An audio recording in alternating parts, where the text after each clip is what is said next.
Bienvenidos, apreciados participantes, a la sesión número 48 de la teleclínica Ecopediatría Crecimiento Real. Ustedes saben, este es un programa de educación médica continua que se desarrolla desde la Facultad de Medicina de la Universidad Central de Venezuela los primeros viernes de cada mes para tratar problemas pediátricos. En nombre del equipo que organiza este programa, les habla Jesús Velázquez, médico pediatra, profesor de la Facultad de Medicina de la Universidad Central de Venezuela, quien tiene sumo placer en saludarlos cordialmente. Como siempre, queremos recordar que esta transmisión se está grabando de manera que a más tardar en los próximos 4 días será colocada en el canal de YouTube de SOS Telemedicina, donde podrán volver a ver y oír a los participantes. También invitamos a los asistentes a realizar sus preguntas por el canal de YouTube de SOS Telemedicina después de la presentación del caso clínico. Igual que en anteriores oportunidades, vamos a compartir hoy conocimientos con expertos nacionales sobre salud infantil. En esta ocasión, se trata de analizar y discutir un caso clínico que nos guíe a considerar el diagnóstico precoz, las posibilidades terapéuticas y, sobre todo, la conducta social, familiar, escolar y de relación con la comunidad de niños y adolescentes con trastornos del espectro autista bajo un enfoque multidisciplinario. De manera de introducción diremos que según la Organización Mundial de la Salud, los trastornos del espectro autista constituyen un grupo de afecciones diversas relacionadas con el desarrollo del cerebro, caracterizadas por algún grado de dificultad en la interacción social y la comunicación. Habitualmente, los pacientes se presentan con patrones atípicos de actividad y comportamiento, así como reacciones poco habituales a las sensaciones. Estas y otras características se tratarán en esta teleclínica, de manera que podamos luego tener el conocimiento de que puedan detectarse en la primera infancia. Las estadísticas mundiales de la Organización Mundial de la Salud señalan que aproximadamente 1 de cada 100 niños tiene autismo.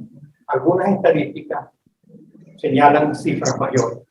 Lo cierto es que no deja de ser un duro golpe para el entorno familiar el conocer que su hijo o familiar padece de este trastorno, porque aunque algunas veces estas personas con autismo pueden vivir de manera independiente, hay otras con discapacidades graves que necesitan constante atención y apoyo durante toda su vida. El acceso oportuno a intervenciones psicosociales tempranas basadas en la evidencia puede mejorar la capacidad de los niños con autismo para comunicarse eficazmente e interactuar socialmente. Por ello, a fin de establecer un diagnóstico precoz de este trastorno, es necesario incluir en la consulta de seguimiento, en la atención de la salud del paciente pediátrico, la evaluación sistemática del desarrollo infantil. Pues bien, para tratar estos problemas y sobre todo para que compartan sus conocimientos con los asistentes a esta teleclínica, hemos invitado a distinguidos profesionales e investigadores del tema señalado. A la doctora Ana Cecilia Márquez, médico psiquiatra, psicoterapeuta, adjunta al Servicio de Psiquiatría de la Maternidad Concepción Palacios, profesor agregado de la Escuela de Nutrición y Dietética de la Facultad de Medicina de la Universidad Central de Venezuela. La doctora Márquez será la encargada del resumen final de la teleclínica a través de la dinámica. La doctora Maya Fátima Garcés, licenciada en bioanálisis e investigadora en trastornos del espectro autista, doctora en ciencias de medición bioquímica, especialista en bioquímica y biología molecular, profesora titular Universidad Central de Venezuela, coordinadora académica de la Facultad de Medicina y coordinadora del Laboratorio de Investigaciones Básicas y Aplicadas. La licenciada Xiomara Moreno, licenciada en bioanálisis, microbióloga e investigadora en trastornos del espectro autista, magíster licenciado en microbiología médica, especialista en bacteriología clínica, profesora de la Universidad Central de Venezuela.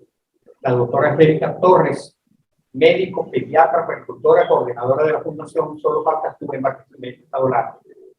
La licenciada María Alejandra Santizo, licenciada en Nutrición y Dietética de la Universidad Central de Venezuela, graduada como experto en autismo en la Universidad Europea Miguel de Cervantes, España, especialista en el abordaje dietoterapéutico de los trastornos del neurodesarrollo en la unidad de autismo de la Maternidad Concepción Palacios.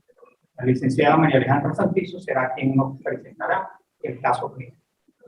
La doctora Judy Barroso, que la tenemos a la distancia, médico pediatra, consultora, psiquiatra, asesora técnica de salud y nutrición de Save the Children de Venezuela. El doctor Juan Félix García, que está por llegar, médico pediatra, especialista en infectología pediátrica, el doctor Yoli Marante, médico pediatra, especialista en nutriología pediátrica y miembro de este equipo de SOS de telemedicina y ecopediatría, y el doctor Julio Márquez, quien está en línea desde Valencia, neuropediatra, especialista que trabaja en la Universidad también de Carabobo, de Valencia, como especialista en neurodesarrollo. Muy bien, vamos a dejar en el uso de la palabra a la licenciada María Alejandra Santizo para que nos presente el caso clínico. Buenos días, quien les habla la licenciada María Alejandra Santizo. En principio quiero dejarles saber que tanto para mi equipo como para mí es un verdadero honor compartir este espacio con tan respetables profesionales en la oportunidad de hablarles sobre una de nuestras experiencias clínicas en el abordaje multidisciplinario de pacientes con TEA. Se trata de un adolescente masculino de 15 años quien es diagnosticado a los 3 con retardo en el lenguaje y a los 6 con síndrome autista. Fue evaluado por primera vez en la unidad de autismo de la maternidad Concepción Palacios cuando tenía 9 años. Es producto de un embarazo no planificado, controlado después de los 3 meses. La madre presentó migrañas a lo largo de todo el proceso gestacional que atenuaba con la ingesta de acetaminofén. Nació por cesárea de emergencia a las 34 semanas debido a una ruptura prematura de membranas. Pesó 2,4 kilos y midió 47 centímetros. Recibió lactancia materna durante 6 meses, los 3 primeros exclusiva, y la madre refiere que tuvo que cambiarle en repetidas ocasiones las fórmulas maternizadas debido a una intensificación de los cólicos del lactante y a la presencia de un estreñimiento importante. No fue hasta los 6 meses cuando iniciaron alimentación complementaria. Y la madre reporta que el niño presentó cuadros respiratorios a repetición tipo goteo nasal, manifestaciones alérgicas y cuadros gripales aparentemente por cambios climáticos. Muestra un desarrollo normal hasta los 2 años y medio, momento en el cual la madre comienza a identificar conductas que cataloga como extrañas y retrocesos asociados a la desaparición de las palabras adquiridas, al aislamiento social y a la presencia de estereotipias. Durante la evaluación se muestra sumamente inquieto, ansioso, se introducía objetos en la boca, se autoagredía constantemente, presentaba muchos aleteos y estereotipias, el lenguaje expresivo era prácticamente ausente, aunque la madre manifestaba que usaba la comunicación no verbal. Presentaba un trastorno del sueño y una ingesta alimentaria compulsiva. Llama la atención un rash en el cuello y en miembros inferiores. Cognitivamente, nuestro paciente sabía leer y asistía a colegio especial. Las medicaciones que había recibido sin efectividad para el control de los problemas conductuales eran clonidina, tofranil, topiramato y ácido glutámico. En vista de la pérdida de control y la irritabilidad que no mejoraba con medicación específica, se solicitó electroencefalograma, así como pruebas de alergias y sensibilidades alimentarias. Los resultados arrojaron una inmunoglobulina E sumamente alta. Como la madre no pudo realizar el electroencefalograma sugerido, presentó el informe de uno antiguo, donde entre otras cosas se reportó una disminución focal de las frecuencias en el lóbulo temporal izquierdo, sugiriendo la presencia de un trastorno hipóxico perinatal. El tratamiento indicado estuvo representado por nutrientes, dentro de estos el citrato de magnesio, el omega 3, la coenzima Q10 y el zinc. Se solicitó interconsulta por nutrición, quien sugirió la alimentación antiinflamatoria exenta de gluten, caseína, soya, azúcares refinados, aditivos, colorantes y preservantes químicos, así como la valoración por terapias de apoyo, específicamente terapia de lenguaje y ocupacional. En la consulta de seguimiento, la madre refirió una reducción significativa de los cólicos. No obstante, el paciente presentaba evacuaciones y flatulencias fétidas. Continuaban las fallas en la regulación del sueño, por lo cual se indicó GABA y melatonina, así como una evaluación por gastropediatría, quien sugirió la realización de un coprocultivo para estudio de disbiosis, el cual reportó una disbiosis grado 3 que muestra el más alto nivel de desequilibrio. Los agentes causales eran Klebsiella pneumoniae, Enterococcus faecium, Streptococcus galactolíticos y sanguinis. Nótese cómo nuestro paciente no tiene crecimiento de microbiota benéfica. Además de ello, presentaba un forúnculo que requería del tratamiento con antibióticos. Se recibieron los resultados de alergias alimentarias, observándose una elevación de anticuerpos frente a la leche y sus diferentes componentes, así como la soya, trigo, cerdo, entre otros, confirmándose así la idoneidad del plan dietoterapéutico diseñado. El tratamiento para el momento fue benzetacil, probióticos y por supuesto el mantenimiento de la dieta antiinflamatoria. Dentro de la valoración realizada a nuestro paciente 2 meses después, la madre reportó una disminución importante de la irritabilidad, así como una mejora en cuanto a la intolerancia a la frustración, el ciclo del sueño y la reducción de las autoagresiones. Durante la evaluación se identificó cómo el paciente seguía instrucciones, cumplía órdenes, jugaba y exploraba de forma adecuada. En evaluación sucesiva se informó que el paciente solo seguía indicaciones nutricionales. Se mostró tranquilo e interesado por las actividades presentadas. Al examen clínico se observó acentuada palidez cutáneo-mucosa y un abdomen doloroso a la palpación de región sigmoidea, por lo que se decide retomar tratamiento actualizando dosis y realizar estudios complementarios que incluyan el perfil de disbiosis. En esta ocasión se observa una mejora en el nivel de disbiosis, un crecimiento normal de la Escherichia coli enterobenéfica y una persistencia de la Klebsiella pneumoniae y el Enterococcus faecium como agentes causales.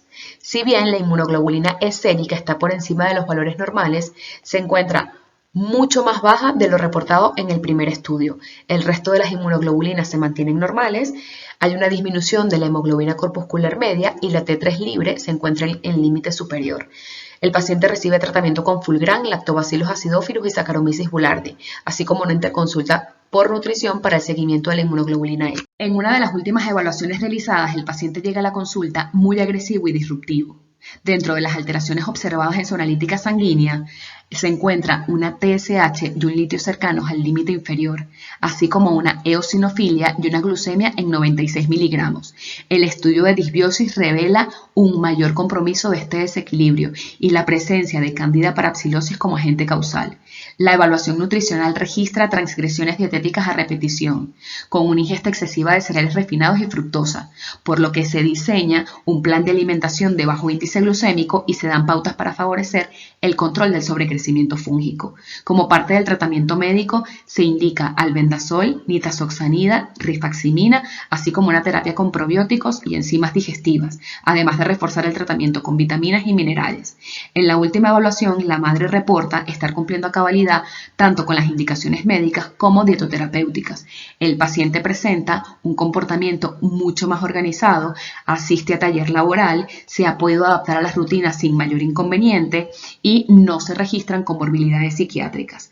Como conclusión diagnóstica, de acuerdo con los criterios del DSM-5, podemos decir que este paciente presenta un trastorno del espectro autista grado 2, junto con un trastorno del desarrollo de la inteligencia moderado, concomitantemente trastornos gastrointestinales y trastornos metabólicos e inmunoalérgicos. Esta lámina se la dejamos a modo comparativo para que puedan observar los cambios y patrones similares de la microbiota intestinal de nuestro paciente en diversos momentos de su vida. Este es un video del paciente que estamos discutiendo en el día de hoy. Me amo, soy un mutante, soy fuerte, soy inteligente, amable, yo te amo, yo soy malo, yo bueno. Muchas gracias, George. Debo decir que tiene el consentimiento informado de los padres para poder ser presentado en esta clínica. A los asistentes, muchísimas gracias por los que están conectados por YouTube. Y si hay alguna pregunta respecto a la presentación del caso clínico, aunque la doctora Santiso no está en este momento con nosotros, está fuera de esta sesión, el equipo con el que ella está trabajando sí conoce en detalle del caso, así que pueden hacer sus preguntas si es que tienen alguna que hacer respecto a el caso que se presenta. ¿Alguno de los que están presentes aquí en la sala quiere hacer alguna pregunta? Bueno, muy buenos días.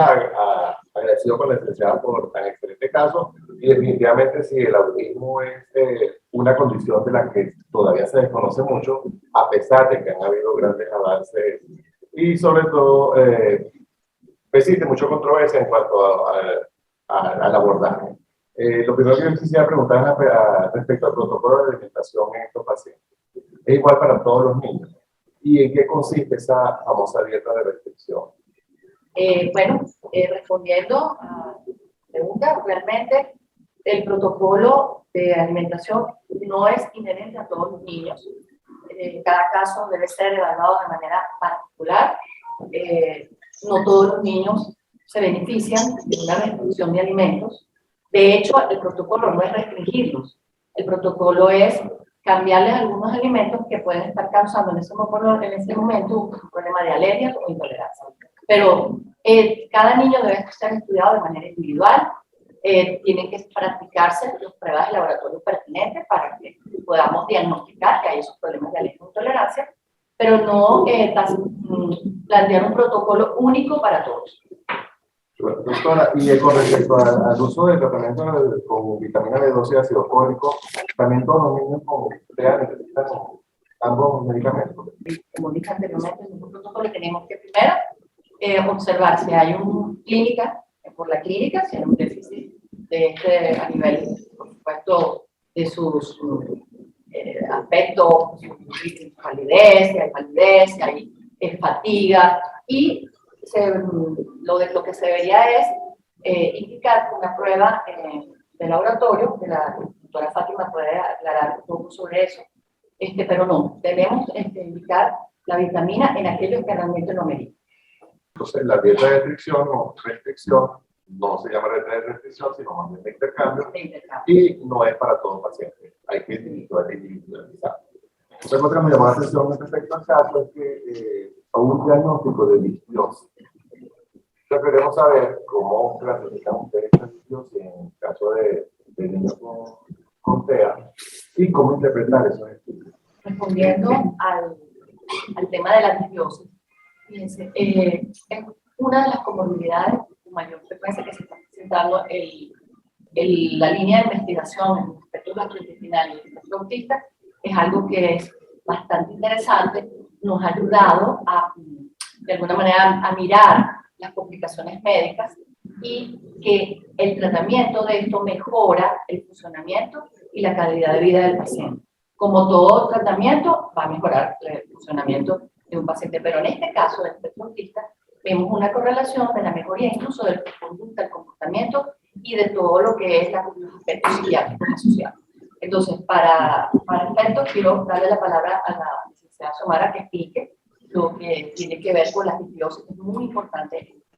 Ok, buenos días. Sí, el estudio de disbiosis, ante la carencia que teníamos acá en el país, así, de cómo evaluar la microbiota justo en los niños con autismo, pues el grupo de investigación de la unidad de autismo de la maternidad Concepción Palacio, junto con la Universidad Central de Venezuela y el Instituto Médico de la Floresta, nos propusimos cómo estandarizar la técnica para evaluar la disbiosis en estos niños, y no solo en estos niños, sino en otros pacientes o personas que verdaderamente lo necesiten porque están asociadas a X patología. El estudio de disbiosis consiste en evaluar el sobrecrecimiento de microorganismos que pueden ser normales o son comensales en el intestino, y ese sobrecrecimiento pues va a formar parte de la disbiosis como tal.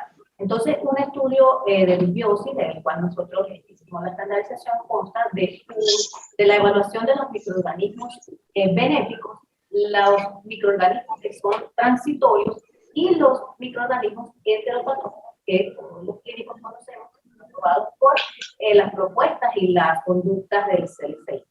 Ahora bien, llevando un poco el tema sobre cómo evaluamos la disbiosis de este niño, podemos ver que la microbiota benéfica inicialmente estaba disminuida, mejor dicho, no se detectaba.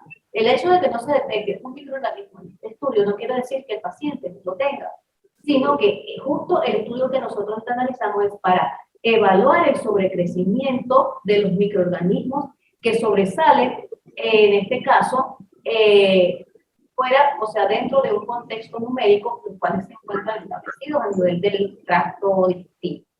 Entonces, en este caso, inicialmente, este niño no presentaba microorganismos benéficos. Esto pudiera deberse a varias cuestiones externas o ambientales. Una de ellas es que este paciente nació por cesárea. Inicialmente, los pacientes por cesárea, su microbiota se desarrolla de manera diferente a los que nacen por vía de parto. Ahí ya tenemos un desbalance inicial para que este niño desarrolle normalmente su microbiota.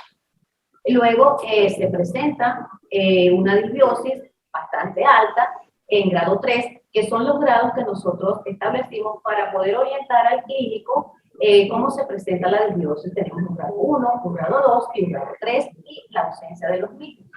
Entonces, en este caso, este niño presenta un grado 3 por Klebsiella pneumoniae. Klebsiella pneumoniae es un enterobacterial que en nuestros estudios en Venezuela es el principal causante por parte de bacilos gram-negativos aeróbicos como causante de disbiosis. En este caso, él lo presenta junto con otros microorganismos agregados. Y bueno, la parte de las enterobacterias, que son, vamos a decirlo así, microorganismos per se, como son Salmonella, Shigella, Campylobacter, también se evalúan y también aparecen en el reporte. Por lo que en este caso, este niño presenta una disbiosis grado 3 a partir de Klebsiella pneumoniae. Casi todas las preguntas que tengo por aquí que han hecho se refieren a la parte clínica, al diagnóstico, cómo comienza, por qué, cuándo debemos actuar, etc. Entonces, y nosotros estamos empezando por el tratamiento, de manera que vamos a ordenarnos. Y ahora que Julio quiere hablar, yo quisiera preguntarte, Julio, fíjate que este niño tuvo, primero a los que conocen del caso, este niño en el momento de nacer que hubo problemas, dice posteriormente que hubo un electroencefalograma que tuvo una situación de hipoxia. ¿Conocen ustedes si hubo sintomatología real en el momento de nacer? Sé que vino por cesárea. ¿Por qué la cesárea? ¿Y qué pasó en ese momento? ¿Cómo estuvo su vitalidad en ese momento? Muy bien. Perfecto. Bueno, primero que nada, darles las gracias por permitirme estar hoy en la mañana con ustedes. Para los que no me conocen y si no escucharon bien, yo soy Julio César Márquez, soy especialista en neurodesarrollo, estoy desde Valencia. De verdad que quiero felicitar porque abordar este tema es algo bien importante y sobre todo en la actualidad. Les dejo por allí que a lo mejor lo hablaremos después, seguramente el profesor, usted buscará para hablar acerca de ese tema. Por ahí anda un diagnóstico nuevo que es el niño pandemia. Ese diagnóstico de niño pandemia tiene mucha relación con esto del espectro autista, después se los comentaré. ¿Qué puede pensar uno con esto de las características clínicas? Las características clínicas de un niño con un trastorno del espectro autista no solamente vienen dadas por lo que uno observa, sino que uno inclusive tiene que observar lo que pasa desde el embarazo.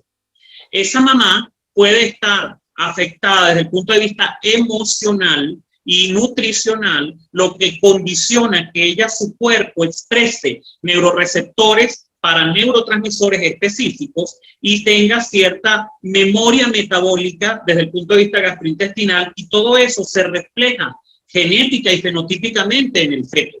Una vez que el feto se forma y nace, trae un patrón, y ese patrón es el patrón de la mamá. Eso hay que consultar, donde tú evalúas cómo fue la emocionalidad de ese embarazo, que es un niño que nace por cesárea, nace a tener afectaciones a nivel del el tejido cerebral.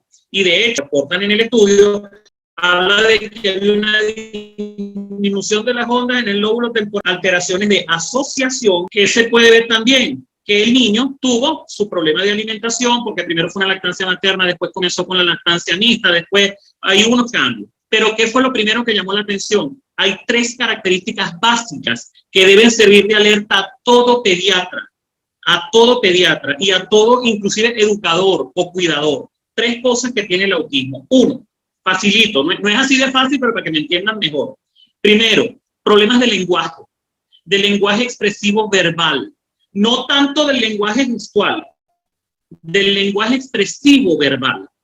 Otra cosa es que no tiene interacción, buena interacción. Él no le gusta relacionarse con la gente. Y los terceros es que no tiene intención de interacción, porque yo puedo hacer que no me relacione bien con nadie, pero con mi mamá y con mi papá sí, o con quien me cuida sí. Pero el autismo, dependiendo de los grados, yo no tengo interacción con nadie, no tengo intención de interacción. Eso llama mucho la atención y eso se ve con niños que a lo mejor trae un patrón de conducta donde actuaba con todo el mundo y de repente comienza con el rechazo, un niño que no gana lenguaje, un niño que tiene problemas para comunicarse. Eso debe llamarnos la atención. Una vez que te llega un paciente así, debes hacer una historia clínica completa, incluyendo los antecedentes maternos, y posteriormente observar cómo va su respuesta a la base del tratamiento y de la acción que hace el pediatra. O el pediatra o el neuropediatra de neurodesarrollo.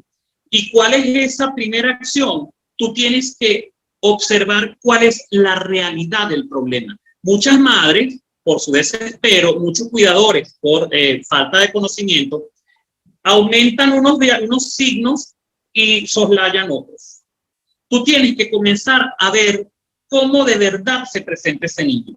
Por eso en la evaluación de neurodesarrollo, tú tienes que dejar que el niño te destroce el consultorio. Tú tienes que dejar que ese muchacho entre, brinque, salte, cómo se comporta con la mamá, cómo se comporta, porque ahí es donde tú vas a ver realmente cómo se desenvuelve él. Sí, le iba a preguntar a las jóvenes que me acompañan, justamente como ellas conocen el caso desde su infancia, y afortunadamente los pediatras, por lo menos los formados en los cursos de posgrado que dictamos en las universidades autónomas, insistimos mucho en la evaluación del desarrollo del niño. Y yo lo vi en la historia cómo fue el desarrollo de este niño durante los primeros 2 años, es decir, a qué edad se sentó, a qué edad caminó, a qué edad gateó, a qué edad se paró, a qué edad caminó. ¿Hubo alguna evidencia de que había un trastorno del desarrollo en ese momento? Este paciente tuvo un retardo psicomotor. Él caminó a casi al año y medio y siempre tuvo un retardo al desarrollo del lenguaje, a pesar de que tuvo un lento desarrollo del lenguaje. Lo poco que logró, tuvo el retroceso a esa edad en la cual se describe que fue más o menos a los 2 años. Un retroceso es decir que las palabras que había adquirido ya no las tenía. Ciertamente, sí, siempre de alguna forma se reportó que tenía hipotonía, un niño hipotónico. De hecho, él aún está luchando contra esa hipotonía. De hecho, el primer diagnóstico que a él le dan es trastorno generalizado del desarrollo. Y después, a los 2 años y medio, 3, es cuando se le hace el diagnóstico de este estudio. Pero sí tenía antecedentes y se había reportado un trastorno en la psicomotricidad. ¿En qué medida los trastornos ocurridos en el momento de nacer, reflejados posteriormente en un electroencefalograma, pueden influir, independientemente si es autista o no, pueden influir en los trastornos del desarrollo que tiene este niño o que ha tenido este niño? Cualquier fenómeno que pueda ocurrir y en el momento del nacimiento puede afectar directamente varias cosas. Una de las cosas es la oxigenación cerebral, principalmente. Y al tú tener una disminución de ese aporte de oxígeno en diferentes zonas del cerebro, puede verse afectado el tono, puede verse afectada las conexiones para ganancia de habilidades, y puede también verse alterada la disponibilidad metabólica para que pueda desarrollarse posteriormente una determinada habilidad. Un niño que sea hipotónico puede tener problemas de movimiento e inclusive de contacto con su entorno, y eso puede condicionar un problema o un vicio de relación. Un niño que tenga un problema visual puede tener una disminución en la capacidad del contacto con su ambiente y puede desarrollar otros sentidos y puede llevar a una distorsión de su comunicación. Lo mismo pasa con los niños con problemas de desplazamiento. Cuando hablamos de neurodesarrollo, estamos hablando de todos los hitos que al final pueden estar relacionados o no con un problema específico de interacción social, como es el problema del autismo, está bien, pero puede haber un trastorno generalizado del desarrollo en cualquier parte relacionado directo con problemas en el nacimiento. Muchas gracias, Julio. Bueno, saludos a los que se han conectado, entre otros, Isabel Paque, Erika de la Vega, Diana Pachón y la doctora Aymara Rodríguez. Quiere saber, doctora, cuándo y cómo comienza esto. Es un niño que nazca totalmente bien, sin problemas en el momento de nacer, que transcurre su primer mes, segundo mes, tercer mes y no presente ninguna alteración y todo se va cumpliendo. Ese niño puede ser autista en el futuro. Digamos, ¿cuánto se determina, cuándo comienza esa sintomatología? No todos los niños que tienen trastornos de neurodesarrollo o han tenido un riesgo biológico van a tener un trastorno del espectro autista, porque hay otros trastornos de neurodesarrollo que son importantes. Pero ciertamente cuando uno ve las historias, en los antecedentes de los niños con el espectro autista hay un gran, casi, voy a decir, casi todos hay antecedentes importantes de haber tenido o riesgo biológico, prematuridad, situaciones durante los efectos perinatales, en los momentos de todo lo que es de la etapa perinatal, y todo como que va sumando, se va sumando, y ciertamente lo primero que la persona, los padres, les llama la atención es el desarrollo del lenguaje, que es lento. Muchos dicen no tiene lenguaje, pero bueno, algunos pueden tener algo del lenguaje no verbal. Sí, es cierto que pueden tener incluso un lenguaje expresivo, pero no tienen comunicación, que es el aspecto más importante. Lo que más llama la atención es el lenguaje, al principio. Y después se van sumando una serie de síntomas, entre esos, como dice el doctor Márquez, que el hecho de traer todo un aspecto del neurodesarrollo que es necesario para el aspecto social, para la inclusión en el colegio. Entonces, como que se van sumando aspectos que tienen que ver con la parte social. Las demandas sociales van mostrando que el niño tiene deficiencia, que su funcionamiento va por debajo de su edad. Y por eso es que empiezan a mostrarse características que van sonando atípicas. Pero algunos, incluso teniendo características atípicas, no quedan dentro del espectro autista. Esto es muy importante. No todos los niños con trastornos de neurodesarrollo, conductas atípicas, van a estar en el espectro autista. El etiquetaje es muy importante porque va a definir una línea u otra de tratamiento. Sí es cierto que el protocolo insiste en que hay que estimular el neurodesarrollo y que estos niños reciban terapias de desarrollo a temprana edad. El definir y el detectar que van a estar ese niño está en el espectro autista es una cosa muy importante. Pero fíjese, doctora, fíjese. Nosotros casi que tenemos como un sello en cuanto al conocimiento que tenemos, que el lenguaje tiene una fase de desarrollo. Inicialmente el balbuceo, posteriormente a los 6 meses quizás paso, etcétera, y más o menos a los 18 meses tendrá 5 palabras, es lo que tenemos entendido, y es por allá en los 2 años o cerca de allí que va a aumentar su lenguaje y puede hacer frases. Estamos pensando es detección precoz. Un niño, por ejemplo, de 6 u 8 meses, ¿cómo podemos determinar a esa edad que ese niño puede ser un problema de trastorno del espectro autista? Bueno, a los 6 u 8 meses ya podemos ver que el niño no responde al llamado, no tiene las respuestas sociales esperadas para esa edad. La mamá lo va a cargar y el niño no tiene la conducta de alzar los brazos. Es decir, que comienza a verse cierto aislamiento en las respuestas sociales. Esos son los primeros como síntomas atípicos que se pueden detectar muy temprano, pero eso no indica, ¿no? Es decir, vamos a decir que son señales de alarma.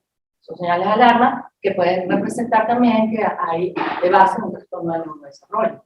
Entonces, el niño no responde al llamado, no atiende con el estímulo, la respuesta al estímulo de la canción, de la voz de la madre, de llamarlo. A veces incluso el contacto visual comienza a verse allí como perdido. No siempre me acuerdo de una mamá que decía que lo ponía en el corral, ¿no? Y en la silla de comer acostadito allí y el niñito siempre estaba mirando hacia lo lejos. Es decir, que se aísla. El tema del aislamiento es algo muy temprano. Sobre todo la conducta de aislamiento se puede ver en eso, en el contacto visual, en no responder al estímulo ambiental, en no, la reciprocidad socioemocional no comienza como debería. Y bueno, esos son señales de alarma que sí hay que poner, por supuesto, a poner atención, pero no necesariamente ese niño va a estar dentro del espectro autista. Aquí en dar comentarios, se podría hacer el diagnóstico de espectro autista y te lo voy a comentar como otra. En cualquier edad se puede comenzar el efecto, es decir, un niño de 6 años que vaya normal puede hacer el espectro autista, un niño de 10 años que vaya normal puede empezar a hacer sintomatología. Ok, mientras más temprano, por supuesto, de hacer el diagnóstico es lo mejor. Se habla de hacer el diagnóstico incluso al año y medio. Bueno, yo en ese sentido creo que hay que, digamos, cada niño es distinto. Hay algunos que son muy evidentes y realmente se puede ver como muy florido la sintomatología. Pero la verdad es que lo más específico a partir de los 2 años de edad, que es cuando se evidencia esta sintomatología florida, producto de todas estas fallas en las interconexiones neuronales, y ese es el efecto, pues en las áreas del desarrollo, el lenguaje, la conducta, ya ahí el niño se le da una conducta más atípica, ¿no? Ahora, como respondiendo a la otra pregunta, es que si un niño va a estar en el espectro autista, debe haber dado síntomas desde la primera infancia. No es que a los 10 años, mira, me dijeron que tenía autismo. Si está en el espectro autista a los 10 años, bueno, y no se había hecho el diagnóstico, o es una persona que a grado 1 y de alguna forma está como en un grado de funcionamiento bastante aceptable, que se fue como, vamos a decir, diluyendo, pero realmente hay que tener mucho cuidado. Puede haber otras posibilidades diagnósticas. Hay niños con trastorno por déficit de atención y hiperactividad que pueden tener características atípicas no están en el espectro autista. Y allí en esas edades pueden de alguna manera confundirse. Pero lo importante es la historia, como dice el doctor. La historia clínica, los antecedentes y cuándo empezó a tener síntomas que pueden explicar que su funcionamiento en las áreas del desarrollo siempre estuvieron por debajo de su edad. Doctora Angélica, una pregunta. Ajá, yo tomé algunos apuntes como para ser muy concisa porque sé que el tiempo pues apremia. Pero ya que estamos en una actividad educativa, me pareció muy importante resaltar que los pediatras y puericultores tenemos un peso muy, muy importante en nuestro ejercicio clínico porque somos como la primera ficha, digamos, el primer contacto en los cuales los padres depositan toda su confianza para la evaluación de los niños. Entonces, cada día más yo siento es necesario recordar y concientizar la importancia de la valoración del neurodesarrollo desde la práctica clínica pediátrica. De hecho, hay una serie de pruebas y cosas que nosotros debemos plantearnos en concreto como pediatras y puericultores que debemos llevar a cabo desde incluso la consulta pediátrica prenatal, ¿verdad? Que forma parte de la práctica clínica del neurodesarrollo pediátrico y posteriormente la parte natal y postnatal. Entonces, quería resaltar eso en primera instancia. El gran valor de la valoración del neurodesarrollo desde la práctica clínica pediátrica, desde la consulta prenatal y posteriormente al nacimiento en cada una de las etapas en las cuales nuestros pacientes llegan y pues los padres depositan la plena confianza. Esto tiene mucho que ver con lo de la epigenética, es un término que de hecho hoy en día está cobrando muchísima importancia. Cuando yo recibo a mi paciente, a mi mamá, en la consulta pediátrica prenatal, yo tengo que establecer una serie de factores que van incluso antes de la concepción, como lo explicaba el doctor Julio Márquez. Muchos de los trastornos del neurodesarrollo y específicamente en el caso de la condición del espectro autista, ya se sabe que existen múltiples factores, no es un factor único hasta este momento según los estudios más avanzados que se llevan a cabo desde la parte científica. Sabemos que existen múltiples factores que intervienen y que hay un componente genético que según los distintos factores ambientales que se presenten pudiera o no desarrollarse. Entonces es importante cuando yo recibo a mi mamá en mi consulta pediátrica antenatal establecer todos estos posibles factores que puedan estar presentes y de riesgo para luego tomarlos en cuenta.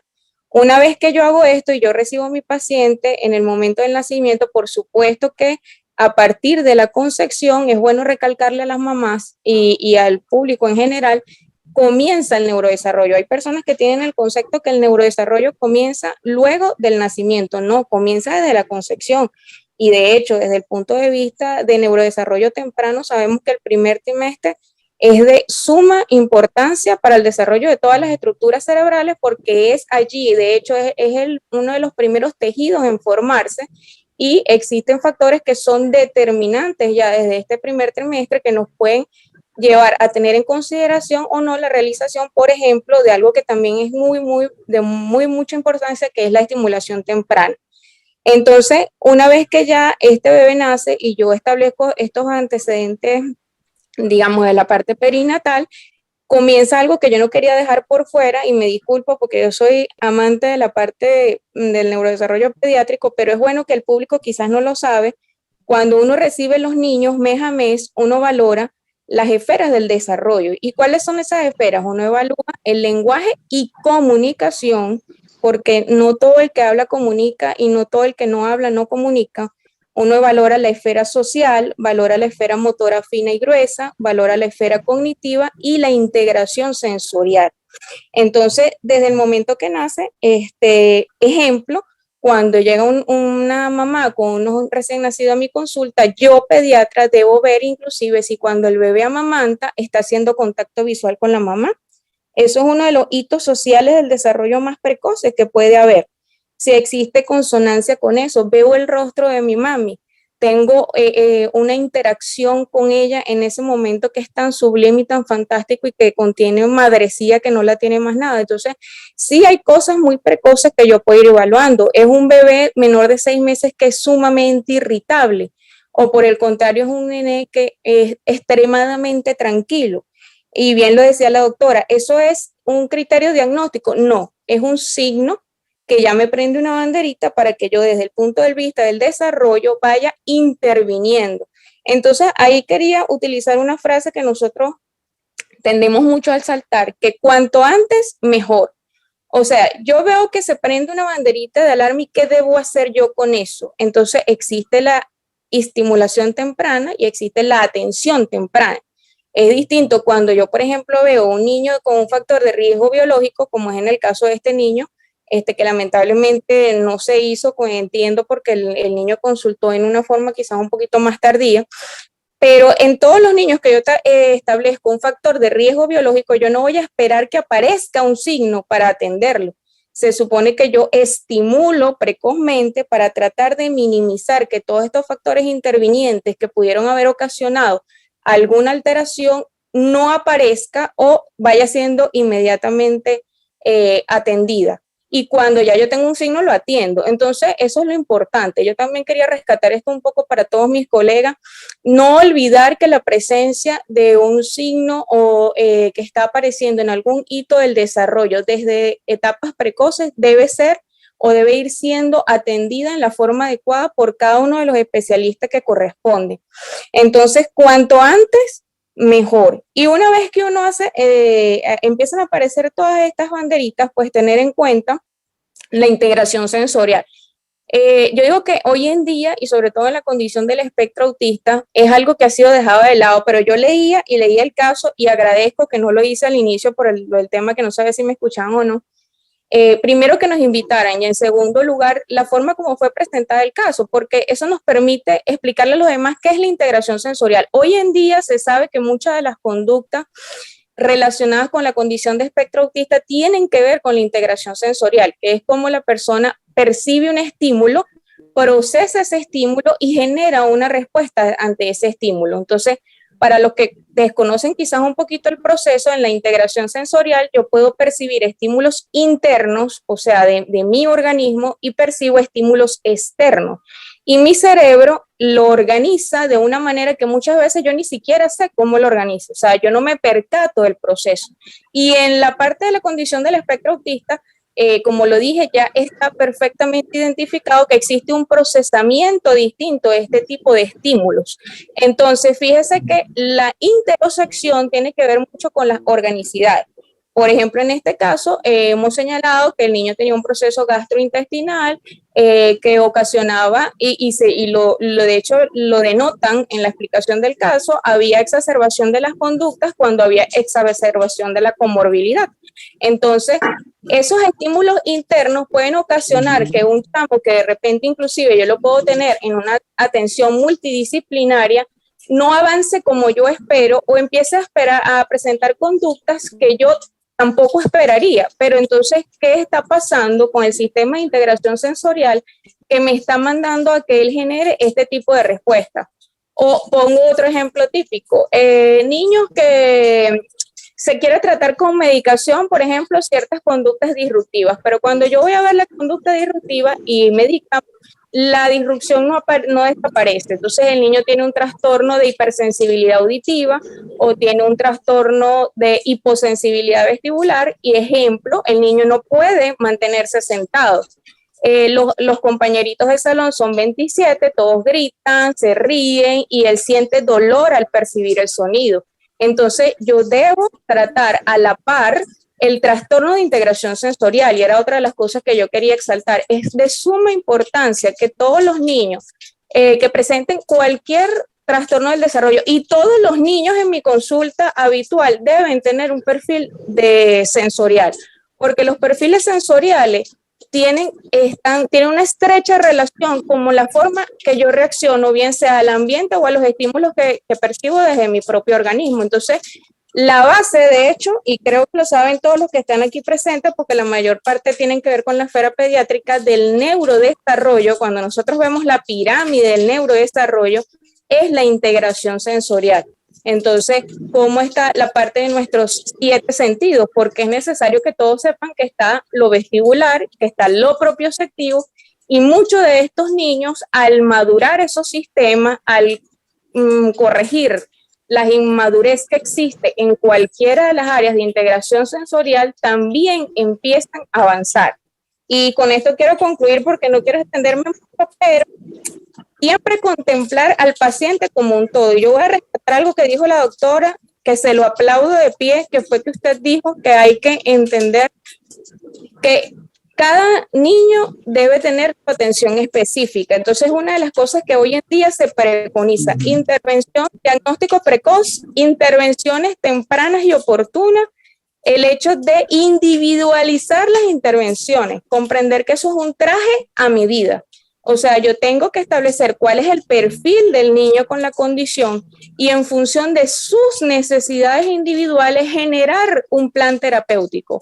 De repente, y desmitificar muchas cosas, porque no todos los autistas no hablan. O sea, hay niños que hablan, pero tienen trastornos del desarrollo del lenguaje dentro de la condición del espectro autista. Entonces, la palabra espectro, o sea, que no se lleven tampoco la idea que es como encajonado. Ya hoy en día, de hecho, se sabe que existe fenotipo conductual autista, entonces no cumple con todos los criterios, pero tiene rasgos.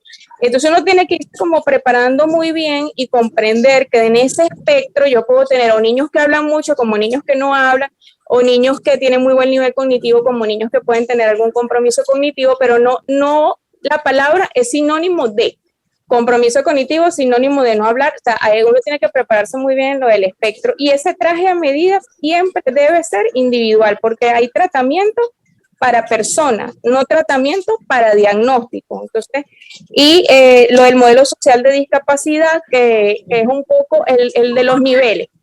Yo sé que ahí se presentó, de hecho viene el diagnóstico, decía trastorno de nivel, porque se seguía por el DSM-5, pero el modelo social de discapacidad, el actual, el que se está manejando ahorita, en este momento, habla mucho de centrar la discapacidad en el entorno, no en la persona. Entonces, hablaríamos más de qué niveles, hablaríamos de necesidades de ayuda. No es igual, inclusive al momento de confrontar los diagnósticos, sigue siendo la misma intervención, o sea, uno no va a dejar de lado los desafíos y los va a atender, pero no es igual cuando yo tengo un entorno que me brinda las condiciones a que yo tengo un entorno donde tengo todo en contra. Entonces, no es igual decir autismo 3, a que yo diga, esta persona tiene muchas necesidades de ayuda, tiene moderadas necesidades de ayuda o tiene pocas necesidades de ayuda. Entonces es bueno también un poco que todas las personas que nos escuchan se vayan familiarizando. Los invito a que busquen el modelo social actual de discapacidad, donde está cobrando muchísimo valor el hecho de intervenir el entorno, no solo la persona con condición, porque la persona con condición hace las dietas, los tratamientos, va a las terapias, pero ¿qué hace el entorno y qué hacemos todos para mejorar y para permitir que ellos se desarrollen en plenitud según su capacidad individual? Ojo con eso. Bueno, muchas gracias. Me disculpo por la extensión. La verdad que no nos dejó tiempo de hacerle otras preguntas.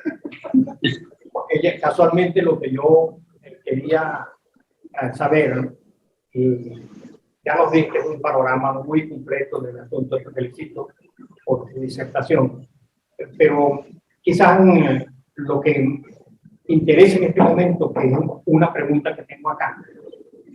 Tenemos el diagnóstico. ¿Qué hacemos? Tenemos el diagnóstico, ya dijo la doctora, que había que individualizarlo, que había que valorarlo, que había que clasificarlo, etc. ¿Qué conducta seguimos con ese paciente?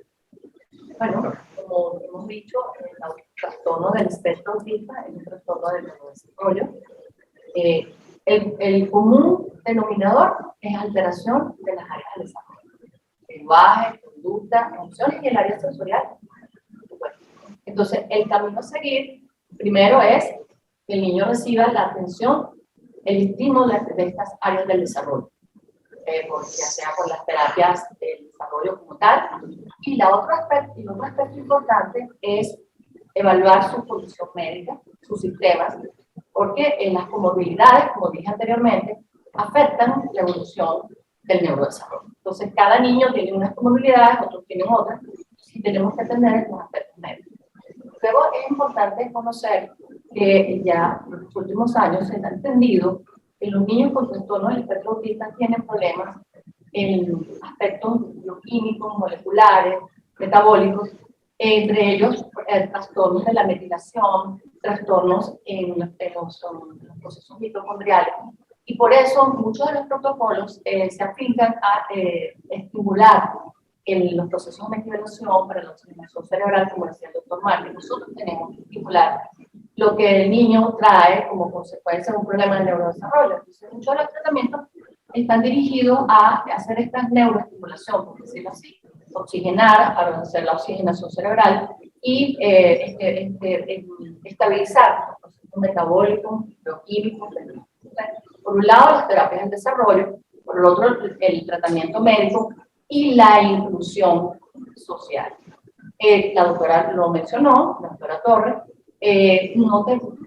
Una vez que el niño, ya lo hemos tratado, está adaptativo, el inicio, la parte más importante después de esto es que pueda ser incluido, tenga la facilidad de ir a la inclusión social que obedece o al preescolar o a la escolaridad, donde en conjunto con sus pares, él va a modelar, él va a sentir que a través de esta afiliación puede modelar comportamientos, puede sentir que es un niño como otro, y eso es lo que va a favorecer su desarrollo psicoemocional. Entonces, esas son las tres aristas importantes. El tratamiento terapéutico, de terapia de desarrollo, médico y la inclusión. Tomando un poco ya desde la organización donde estoy trabajando, que es Save the Children, que es como una recopilación de lo que han ido comentando, bajo la pregunta o la premisa si el trastorno del espectro autista es o no es una discapacidad. Y entonces hay que tratar al paciente como si tuviera una discapacidad. Y la respuesta ya le hemos ido dando. Realmente la discapacidad no es tanto la condición física, mental o sensorial que ya se está considerando desde la Organización Mundial de la Salud, que comentaba la doctora Angélica, sino también por el tema de la inclusión y cómo la sociedad presenta o no presenta barreras para nuestros pacientes o para los individuos, porque realmente más allá de pacientes siguen siendo individuos y estos son condiciones que se van a mantener durante toda la vida. Entonces, ¿qué vamos a hacer?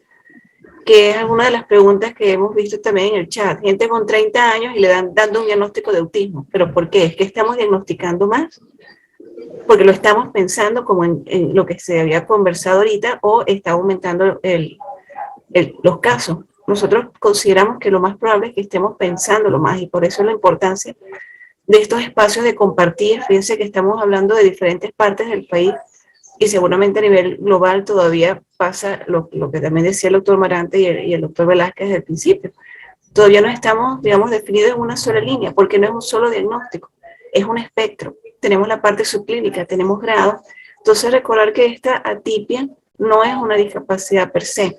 Entonces, nosotros también como personal de salud, que ya lo han comentado mucho, que las familias confían en nosotros, también nosotros ser portavoces y ser embajadores de la inclusión. Así como el niño diabético, ahora en los colegios hay opciones para diabéticos, opciones para intolerantes a la lactosa, porque no pueden haber opciones para los neuroatípicos. Entonces, esto creo que nada más dejando esa parte en la sociedad vamos a ayudar muchísimo a llevar esa carga que no recaiga solamente en el paciente ni en su familia, porque esto es un tema de sociedad como tal. De Chile y otras organizaciones también toman esta parte de lo que es la estimulación temprana, incluso la parte, como parte del protocolo nutricional, porque también puede existir el entorno autista, ese niño o esa niña que el entorno no da. La desnutrición no es nada más de la comida, la desnutrición también es del afecto. Entonces, se pueden establecer pequeños protocolos de atención a nivel comunitario o a nivel extrahospitalario, cuando ya los niños salen después de la desnutrición, que si bien no es autismo, ayuda, porque a lo mejor están ahí esos niños con una parte subclínica o sin diagnóstico, y esta estimulación precoz también es súper importante. Yo dije que no iba a extender mucho, pero ya. Listo. Over. A los que están por YouTube y los que están presentes, los profesores invitados, aquí en la mesa se está ya discutiendo la posibilidad de una segunda parte para tratar este tema. Creo que es de lo más interesante. Ahora ya sabemos cómo es la situación del recién nacido, cómo es la situación del lactante, cuáles son las sintomatologías que presenta el preescolar y el escolar, qué debemos hacer en líneas generales con un paciente que le hemos diagnosticado esto, que lo hemos evaluado, que lo hemos seguido, etcétera. Y ahora quisiéramos entrar en la parte de tratamiento.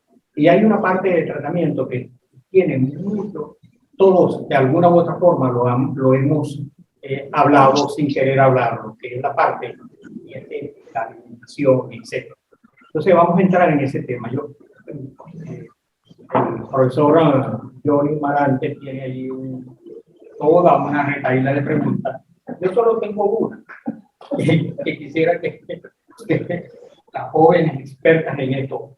Primero, ¿qué es una dieta antiinflamatoria? Yo creo que la dieta antiinflamatoria, de alguna manera, se ha venido escuchando con más frecuencia a propósito del COVID. Los protocolos, pues, se recomendaba. De alguna forma, es una dieta que, como bien lo dice, promueva la antiinflamación.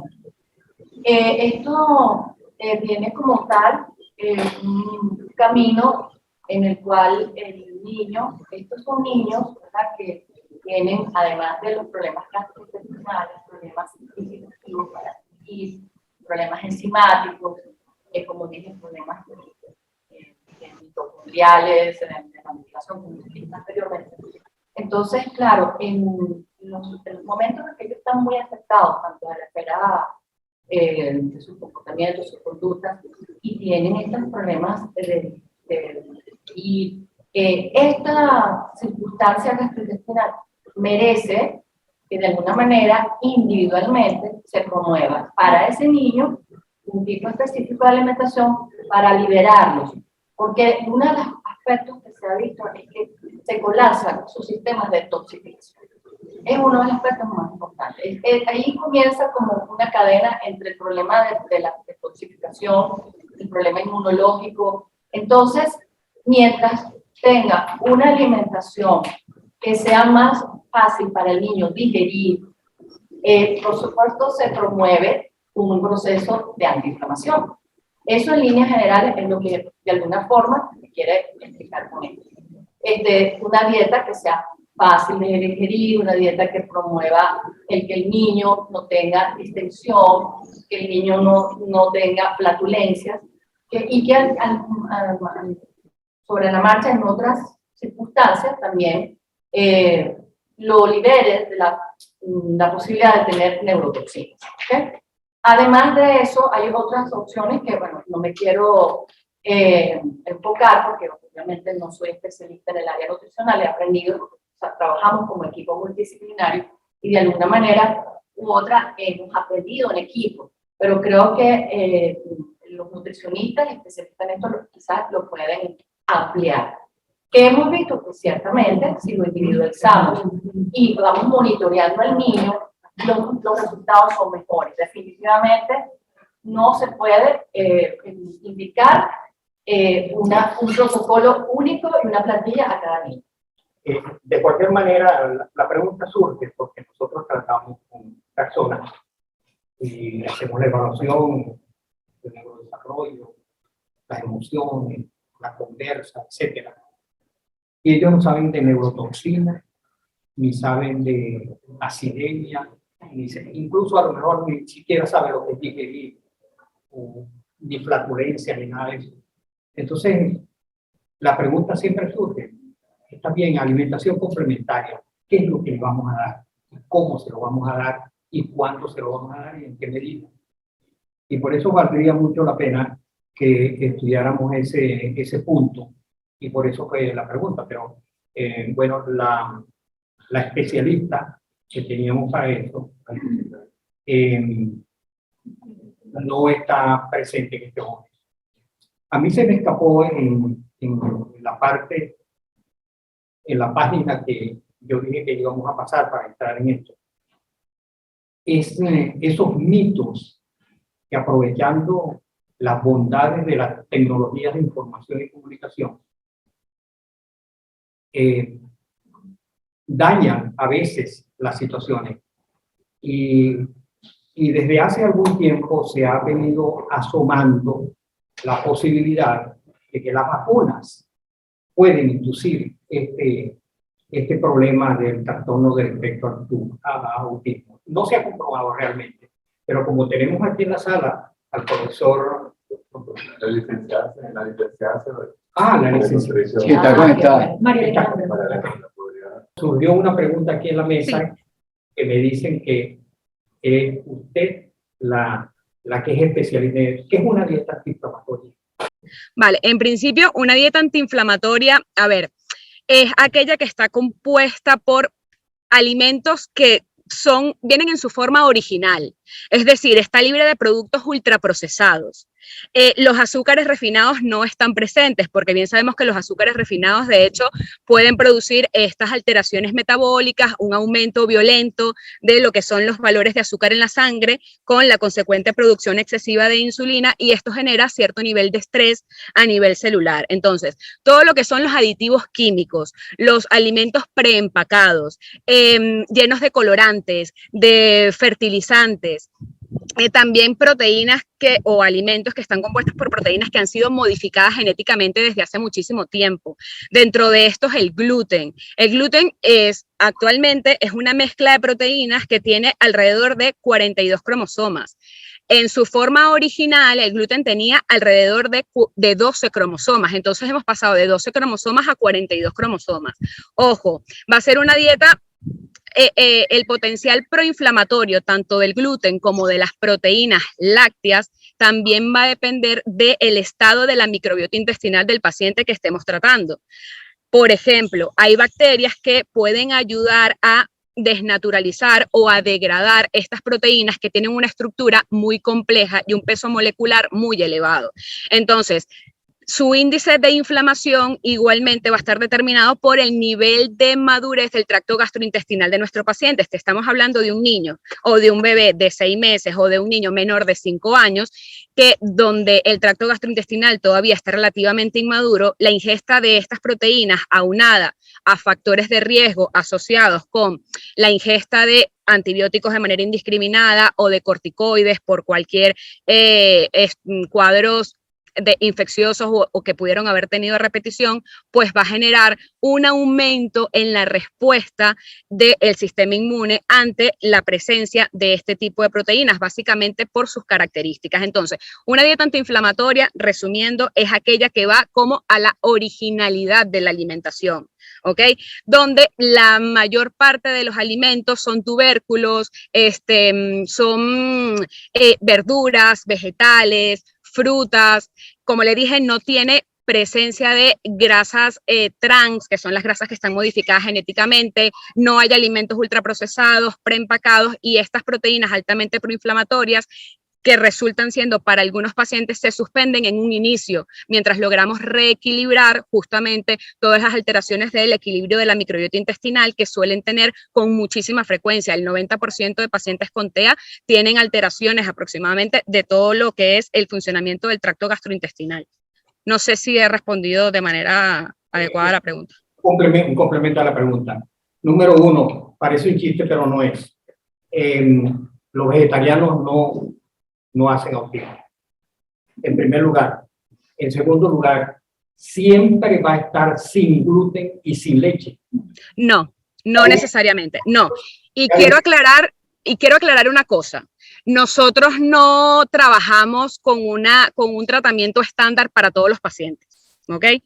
En principio, el niño que nos llega con un trastorno del neurodesarrollo y que está muy desequilibrado desde el punto de vista conductual, nosotros hacemos todo lo posible y sobre todo, si además tiene manifestaciones alérgicas, de bajar a esa hiperreactividad, ¿no? Y entonces es como una primera fase de tratamiento. Dependiendo de la evolución del niño o la capacidad de respuesta que éste tenga a las estrategias implementadas, se valora si es un paciente susceptible de beneficiarse ante estos cambios dietéticos o no, o si más bien el compromiso está relacionado, por ejemplo, con alguna alteración en el sistema nervioso o con alguna alteración anatómica de todo lo que son sus funciones cerebrales, básicamente, que bueno, la doctora Márquez luego lo puede ampliar mucho mejor.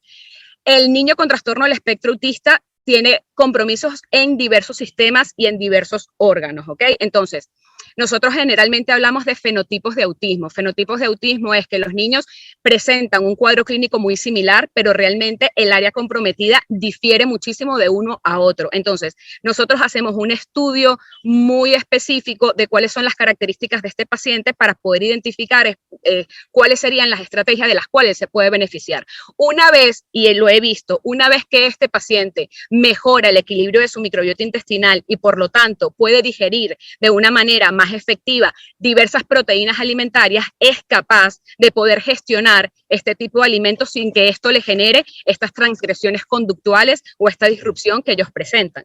Entonces, básicamente se trata en principio de valorar hasta qué punto nuestro paciente se puede beneficiar de estas estrategias, cuál es el nivel de compromiso mayor con respecto a los sistemas que generalmente se ven afectados en el autismo, y una vez que hayamos corregido los desequilibrios, si él puede mantenerse perfectamente con una alimentación saludable sin la restricción de estas proteínas. Bien, muchas gracias. Para responderle al profesor Laurentín, ¿no? Intuyo que sí existe una relación entre autismo y alimentación, de acuerdo con lo que hemos dicho acá. Ahora, mi pregunta adicional a esta, ¿en qué medida existe esa relación entre alimentación y autismo? Justamente eso va a depender del fenotipo de autismo que estemos trabajando. Si es un paciente cuyo autismo se debe a un error innato del metabolismo, una alimentación antiinflamatoria puede llegar hasta cierto punto, pero evidentemente hasta que no se corrija o hasta que no se atienda específicamente esa alteración del metabolismo en concreto, va a ser poco lo que va a poder avanzar. Muy bien, muchísimas gracias, María Alejandra. Vuelvo a mi pregunta anterior sobre la relación entre vacunas y autismo. Primero esa, ¿no? De la relación entre autismo y vacuna, si eso no es solamente un mito o una cuestión que los antivacunas quieren promover. Y la segunda es las profesoras que dicen que buena parte del tratamiento tiene que ver con barrer una serie de bacterias que hay allí para poder metabolizar y mejorar la situación de autismo. Pues gracias, profesor. Prometo ser breve. Bienvenido. De lo que sí se habla mucho en las revistas de pediatría y de enfermedades infecciosas es de la obesidad asociada con el uso temprano de antibióticos, de cualquier tipo. En relación a vacunas y autismo se estudia muchísimo. Y se acusa particularmente al sarampión. El sarampión es un monstruo que está a punto de despertar otra vez. Y la varicela, porque ya estamos viendo un caso de varicela en Caracas. Y el sarampión, incluso no solamente en Venezuela, sino en países vecinos. Como producto de la pandemia y de quédate en casa, en el que el 90% de la ciudadanía no llevó a sus niños a vacunar, ni a control pediátrico, nada que ver. Vamos al grano. En el espectro autista no está contraindicada ninguna vacuna. Todo lo contrario, hay que proteger al niño de que vayan a adquirir enfermedades. Por ejemplo, al nacer en Venezuela ponemos la BCG, ponemos la hepatitis B, y en algunos casos, de acuerdo con las pautas de OPS, se hubo de poner la vacuna poliomoral al nacer. Por ahí arrancamos, productos muy necesarios desde el arranque. A los 2 meses, el primer acercamiento, gran cantidad de vacunas que se pueden poner a los 2 meses. Las pentavalentes, la vacuna del neumococo, etc. Si nosotros nos pusiéramos a ver qué debo yo prevenir en el niño, el neumococo es la primera causa de neumonía, es la primera causa de meningitis, es la primera causa de bacteremia, de tal manera que no podemos salir al paso de que el niño es autista, no se va a vacunar, pues sí se va a vacunar. Ese es mi respuesta. Y de lo que se escribe, de que, por ejemplo, algunas vacunas en las que el conservador del producto es algún producto derivado de aluminio, algún producto derivado de timerosal, algún producto antibiótico inclusive, eso no incide en que el producto sea más tóxico. Debe ponerlo, sobre todo la vacuna de sarampión porque tiene su preservativo. Si alguna vacuna la hemos visto en Venezuela que puede ser reactogénica, fue la vacuna triple, pero no la triple de ahora, la triple que se estuvo poniendo durante muchos años, era un producto muy reactogénico definitivamente porque tenía mucho residuo. Y la reactogenicidad era fiebre. ¿Y qué hacíamos nosotros en presencia del niño? Y le decíamos a la madre, procure darle este producto, que es un antipirético, unos minutos antes de la colocación de la vacuna, para controlar el probable efecto febril que va a tener más o menos en un 48% de los casos. Pero se ponía.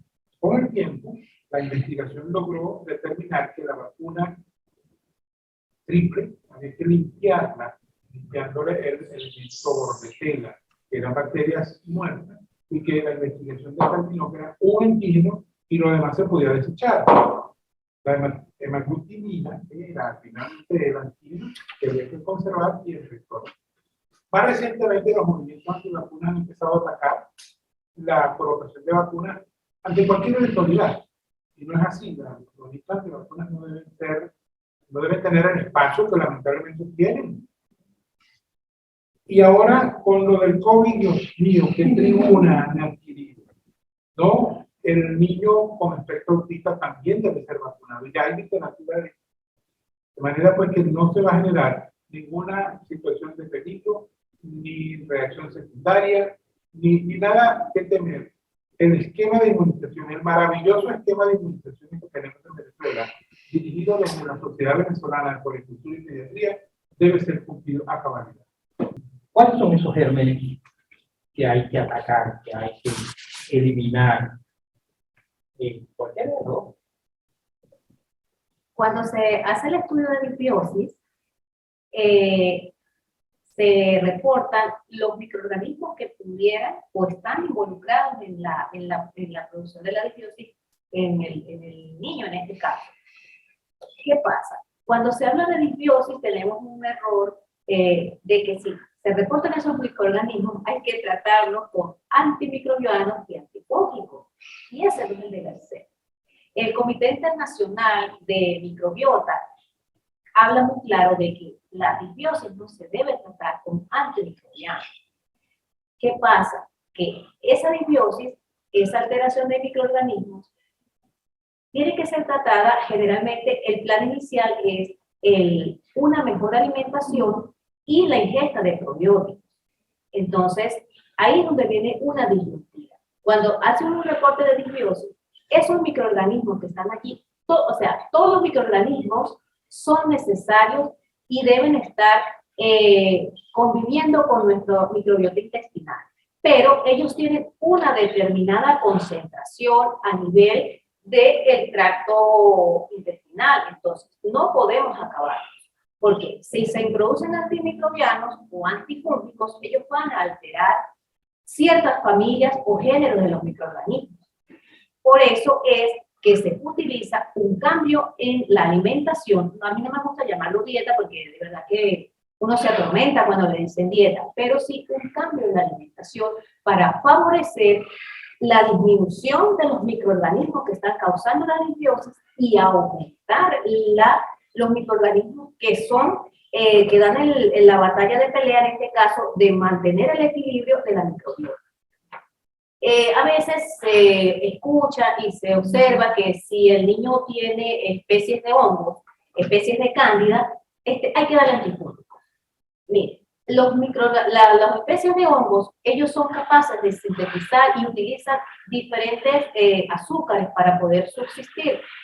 Y creo que la mejor alternativa, y se ha demostrado, es no enviar antifúngicos, minimizar o controlar el uso de carbohidratos, sobre todo de carbohidratos refinados y azúcares. Al disminuir eso, se controla el sobrecrecimiento en este caso, tanto de bacterias como de las levaduras. Entonces, uno escucha que le voy a dar nistatina, que le voy a dar rondas de fluconazol. O sea, no es que no se deba hacer, pero para llegar a hacer eso hay que evaluar verdaderamente si ese niño necesita. Hay que empezar por un plan inicial en coordinar la alimentación.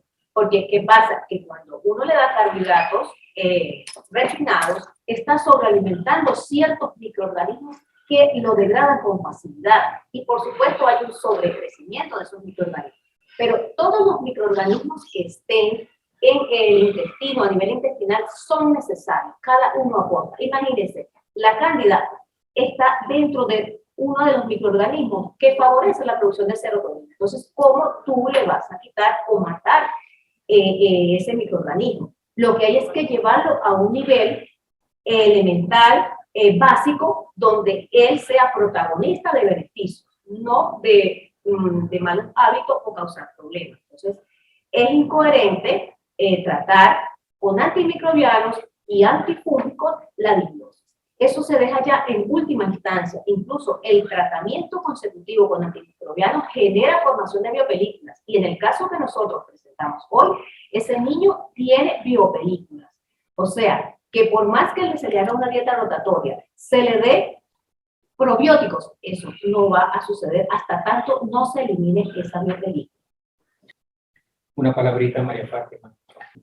Sí, bueno, como decía la doctora Ana Cecilia, no a todos los niños se les manda vitamina B, aunque muchas veces el pediatra en la batería de medicamentos manda la vitamina B, ¿no? Hay niños que uno lo ve mismo por la hematología, empiezan con niveles de hemoglobina bajos, de 11, 10, y eso puede estar relacionado a deficiencias de vitamina B2 y ácido fólico, pero esas deficiencias pueden ser debido a deficiencias en las enzimas de la ruta metabólica del ácido fólico y vitamina B2. Entonces, con determinar los niveles de vitamina B2, ácido fólico y homocisteína, que es un producto del metabolismo de esto, podemos saber si ese niño tiene realmente una deficiencia de vitamina B12 o ácido fólico y debe ser suplementado con este tipo de vitaminas. Y lo otro es, por ejemplo, en el caso de John específicamente, una de las cosas que tenía John al principio era alteración del ciclo de sueño. Y la alteración del ciclo de sueño viene determinado precisamente por niveles bajos de serotonina, porque la serotonina es mucha melatonina, que es la hormona que ayuda al sueño. Entonces, y eso viene por la disbiosis. Si no tenemos estas bacterias o estos hongos que son necesarios para producir la serotonina, entonces hay problemas, hay trastornos en el sueño. Y eso es muy común en los niños con autismo. Y lo otro, como lo decía también María Alejandra, la parte de la dieta es muy importante, porque a veces también les mandan las terapias, pero si no está acompañado de la dieta, no va a hacer nada ninguna terapia. O sea, si un niño está intoxicado y tiene niveles de inmunoglobulina E y G altas para el gluten, para la caseína, a veces nos hemos conseguido muchísimo como intolerancia al huevo. Entonces, por eso tienen esa flatulencia, ese dolor abdominal, distensión. Y es porque hacen alergia al huevo. ¿Por qué? Porque siempre comen huevo y terminan haciendo alergia a esos alimentos que la mamá siempre le da. Entonces, por eso la dieta tiene que ser rotativa. Entonces, si nosotros no eliminamos esos factores tóxicos que tiene el niño, su parte de la terapia ocupacional a nivel de la terapia de lenguaje, la parte la parte sensorial no va a mejorar porque él está intoxicado y por más que terapia que se le haga, él no va a mejorar. Recientemente en la revista de pediatría ellos nos decían que nosotros decíamos que con el tratamiento mejora el autismo. Entonces me decía la doctora que cómo iba a mejorar el autismo si eso era algo del metabolismo, pero es que no siempre es consecuencia del metabolismo. Si nosotros mejoramos esa intoxicación del niño, él puede pasar de un TEA moderado a un TEA leve y poder integrarse al colegio, y eso es lo que nosotros queremos. No se va a eliminar la condición del autismo, pero va a mejorar la sintomatología y los signos. Esa agresión, por ejemplo, George volvió a la autoagresión, y esa autoagresión puede ser debida a estos tóxicos, porque él todavía tiene intolerancia a muchos alimentos y su disbiosis no ha mejorado. Bueno, la preocupación que tengo, primero en el aumento del uso de antibióticos, segundo en el aumento de la automedicación, tercero en la imposibilidad que se está viendo de un control a nivel del Estado, de las farmacias, de los dispensadores de productos antibióticos, y entre nosotros lo que estamos viendo, que se está usando más el antibiótico de amplio espectro que los de espectro reducido. El antibiótico de amplio espectro se lleva con mayor facilidad a la flora intestinal, con todas las consecuencias de lo que vamos a ver. Muy bien. Y una última pregunta, doctora. ¿Qué es eso del trasplante de microbiota? Bueno, o fecal? ahí, ¿Usted lo ha usado? no. ¿Se lo ha No estamos aplicado? todavía allí. Hay 4 o 6 centros de microbiota en el mundo y son líneas de investigación que se están planteando no solamente para especialistas, sino para obesidad, diabetes y también Alzheimer y Parkinson. Y bueno, están en línea de investigación, el futuro de la medicina, la microbiota, pues parece que nos va a dar muchos resultados. Muy bien, yo quiero darle la palabra final a la doctora Ana Cecilia Márquez para la didáctica. Finalizando entonces, tratando de agrupar el conocimiento del trastorno del espectro autista como un enfoque multidisciplinario, debo decirles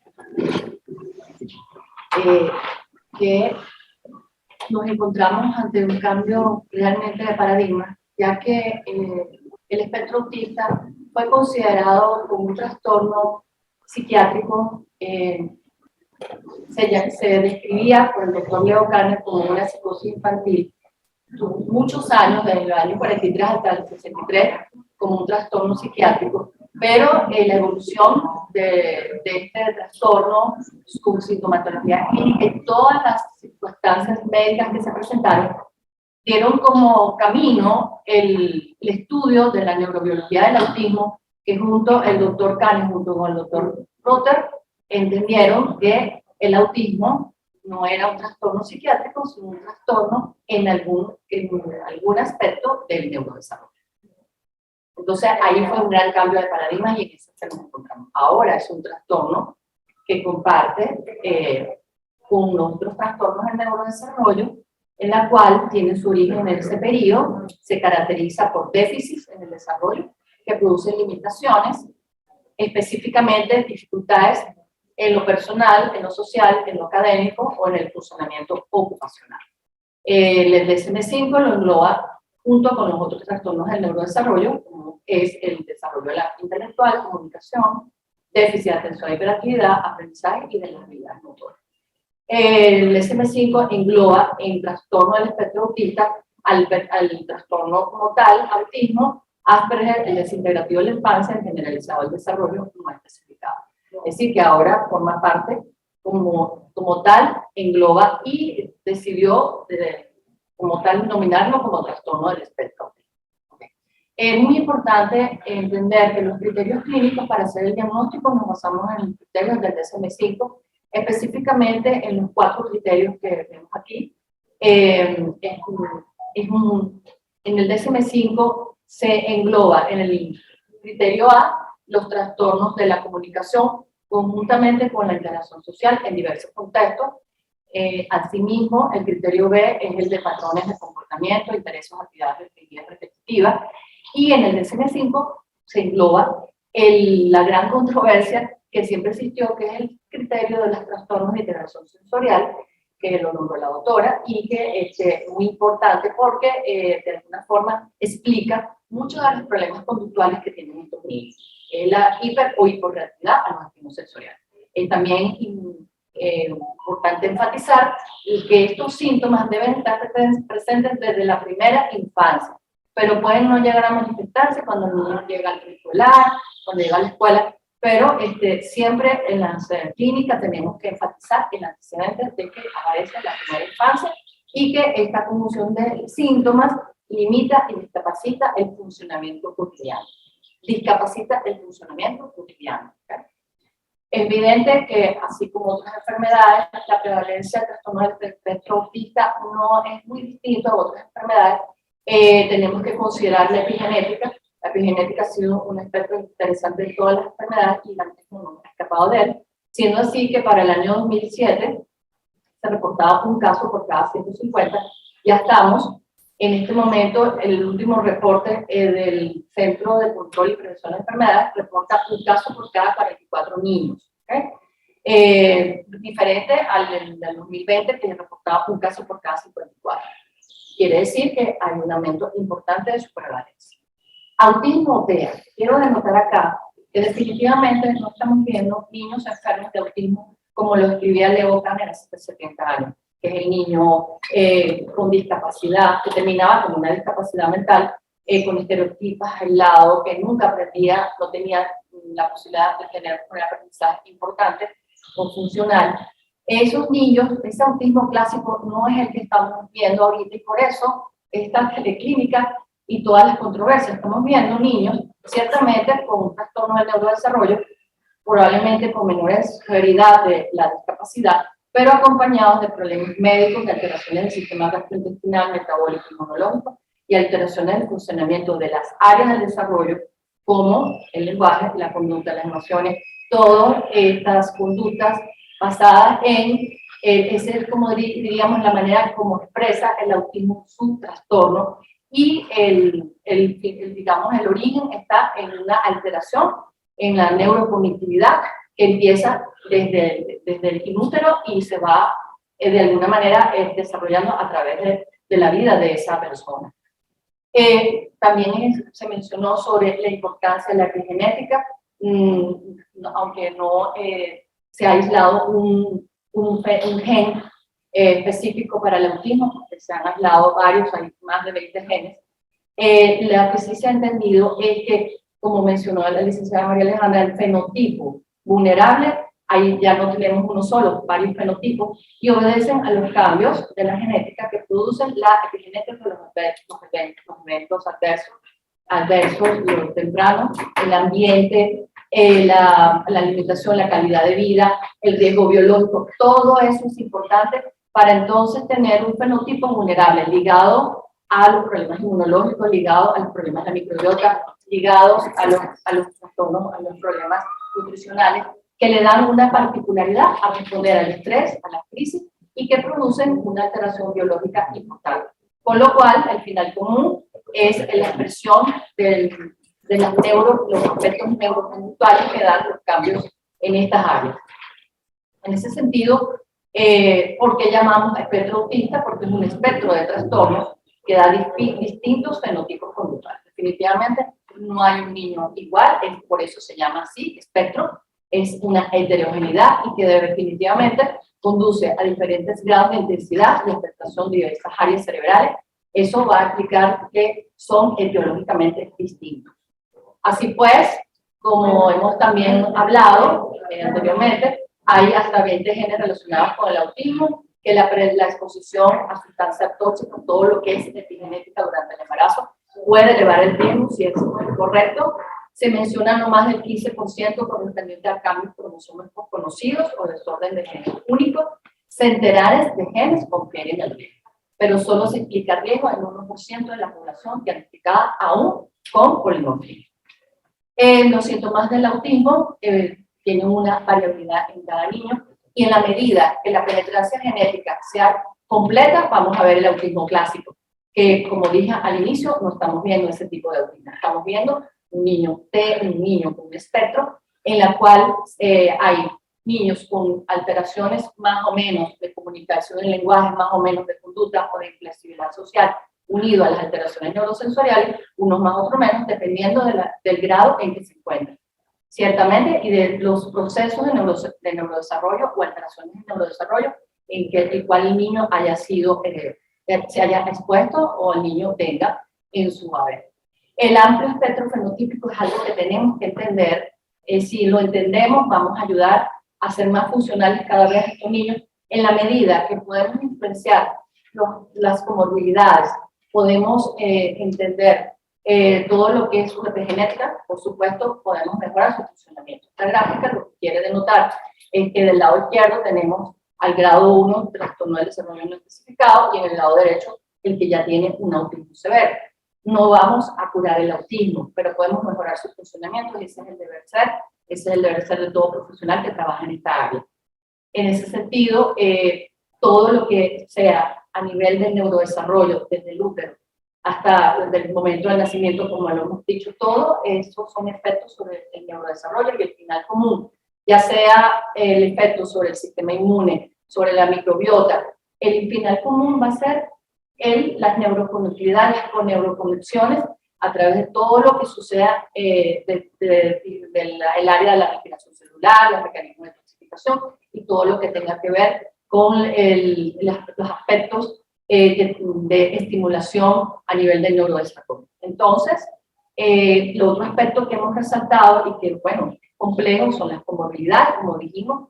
Las comorbilidades en la actualidad, por supuesto, se diagnostica de acuerdo a los criterios del DSM-5, pero tenemos que poner mucha atención en estas comorbilidades y no atribuirlas solamente a cuestiones de salud mental o sinceramente al propio trastorno del espectro autista. Dentro de las comorbilidades más estudiadas están las infecciones respiratorias, alergias a los alimentos, las rinitis alérgicas, dermatitis, las diabetes también, el tipo 1, asma, trastornos gastrointestinales, entre otros trastornos del sueño, cefalea, migrañas y convulsiones.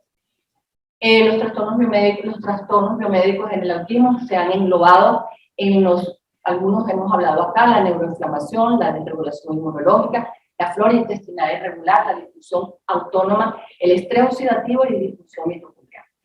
Todas estas irregularidades pueden tener consecuencias patológicas, al igual que un impacto negativo en el comportamiento y funcionamiento neurológico tanto del niño como en el adulto.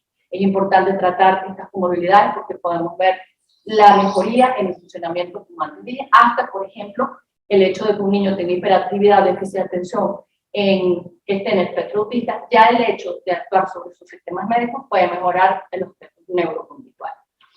El autismo se relaciona con el sistema digestivo, se ha convertido en una de las áreas de investigación recientemente estudiadas en niños con trastornos del espectro autista. Bueno, hay publicaciones interesantísimas y corresponden ahorita a uno de los fenotipos más estudiados, porque se considera que hasta el 92% de los niños con trastorno del espectro autista tienen estos problemas. ¿Okay?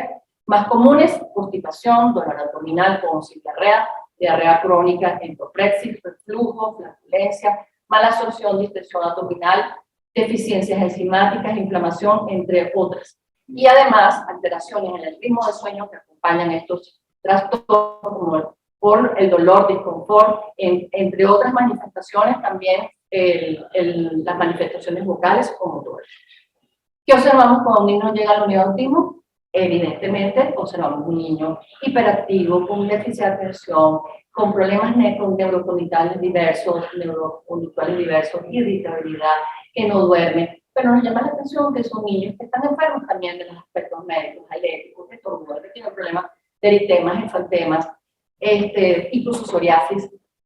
Y esto es una de las cosas que nos llama, estos niñitos son, la gráfica, dos fotos de aquí, las que están en el piso, son niñitos de la unidad de autismo.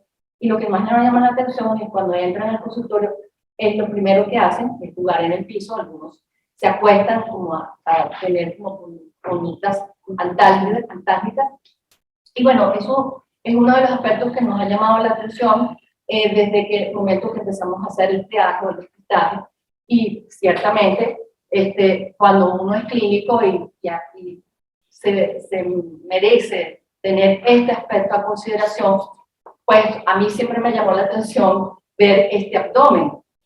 Como psiquiatra ha sido un aspecto importante el poder integrar dentro de la psiquiatría todo lo que es el área sistémica, gastroenterológica, metabólica, inmunológica. Son muchas aristas que tenemos que mirar, pero este tema gastrointestinal siempre ha sido uno de los factores que más me ha llamado la atención. Entre otros, como dijo el doctor dentro de su exposición, los antecedentes de riesgo biológico que tienen estos niños son importantísimos, muy pocos registrados en su historia, aspecto que me parece que es importante de notar, es importantísimo describir lo que pasa durante el nacimiento. Y bueno, hay estudios que reflejan que uno de los aspectos más importantes del antecedente a ser prematuros, niños prematuros resultan positivos a la evaluación del despistaje de autismo, incluso mucho tiempo después, como en el caso, por ejemplo, de este estudio en el año 2014, en donde a los 6 años de edad, niños con antecedentes de prematuridad, 14% tenían trastorno del espectro autista. Entonces, sí es un antecedente biológico a considerar importante dentro de la etiología del trastorno del espectro autista. Los fenotipos son importantes estudiar. Existe un consenso en que hay distintos subgrupos de niños diagnosticados con autismo que comparten perfiles clínicos similares y presentan distintos números, severidad y presentación de problemas médicos asociados. Hay que estudiar los fenotipos para poder tratar y entender el aspecto del tratamiento multidisciplinario. Es una enfermedad con trastornos bioquímicos del metabolismo que afectan múltiples sistemas tratables. Hay que considerar la edad del niño, el estado general de salud, sus antecedentes médicos, el grado de trastorno, los síntomas, las comorbilidades, la tolerancia a ciertos alimentos o terapias. Por supuesto, hemos hablado de la microbiota y la importancia en la función gastrointestinal, la inmunidad, la parte neuroendocrina, el metabolismo. Y en ese sentido, consideramos en este momento un trastorno, el espectro autista, como un trastorno neuroinmunoendocrino metabólico gastrointestinal. Así que tenemos que entender que la microbiota como parte del autismo, como una línea de investigación importante, ya que en ella el niño que trae una microbiota alterada, definitivamente esto puede ser un factor que predisponga como epigenética al espectro autista. Y en el caso de que el niño ya ha completado su neurodesarrollo, pues obviamente se convierten en comorbilidades que pueden complicar su evolución. Ciertamente el sistema nervioso central es un área de grandes dimensiones en la cual recibe todo lo que es virus, bacterias, todo lo que tiene que ver con deficiencias nutricionales, los problemas de alergia. Todas las alteraciones de los sistemas van a tener por una u otra vía, al final común, el sistema nervioso central. Y, por supuesto, en los últimos años, entender la condición intestino-cerebro y la condición microbiota-cerebro. De alguna forma, aunque nos tendríamos que extender en otra teleclínica, quiero dejarles por acá que dentro de la fase de tratamiento biomédico, los trastornos del espectro autista hemos considerado englobarlo para todos los trastornos del desarrollo y hemos hablado acá de la importancia del sistema intestinal, de evaluar los nutrientes, de evaluar los sistemas, del apoyo al ciclo de metilación, todo eso conllevando a un final común que es apoyar el neurodesarrollo. Considerando todo lo antes expuesto, podemos tener un niño durante 2 años recibiendo terapias psicoeducativas, de psicología, psicopedagogía, ocupacional, del lenguaje, u terapias complementarias, y aún así mostrar pocos avances en su desarrollo.